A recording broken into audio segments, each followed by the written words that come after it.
Welcome to Gun News Review.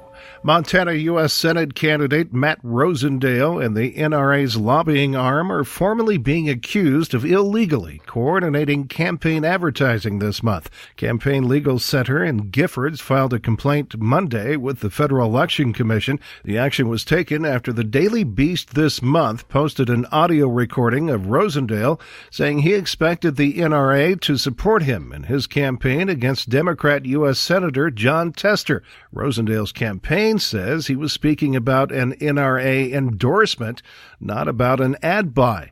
Organizations can spend unlimited amounts to influence elections if they operate independently of candidates, but it's illegal to coordinate ad buys or communications with the candidate.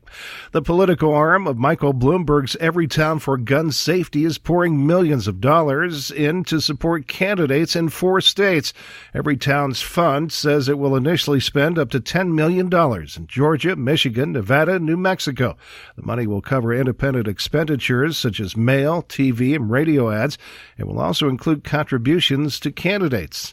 Everytown calls the initial investment a curtain raiser leading up to the November elections. Meanwhile, the Times of London is reporting that Michael Bloomberg, who provides most of Everytown's funding, will run for president in 2020 against Donald Trump. Albuquerque has terminated its contract with the NRA to host the annual shooting championship for police. Albuquerque Mayor Tim Keller, making the announcement, said the annual cost and resource burden on the city is a bad fit for Albuquerque. The city has hosted the National Police Shooting Championship since 2007. The event is still planned to take place in Albuquerque later this month, but the mayor says the city will stop hosting the event in future years. The Albuquerque Police Union expressed disappointment with the announcement. The event regularly draws hundreds of officers from across the nation. The number of concealed carry permits being issued across the country continues to rise by the millions. The United States Concealed Carry Association reports there are now 18 million permits compared to 11 4 years ago. But the association says it's not just Republicans who are getting the permits. The group estimates that up to 40% of its 300,000 members are Democrats. And it says out of several million who have requested information about the group, half are Democrats who are gun advocates. Vermont State Police have begun collecting now illegal bump stocks, no questions asked. A new Vermont law bans the stocks with possession punishable by up to a year in prison and $1,000 in fines.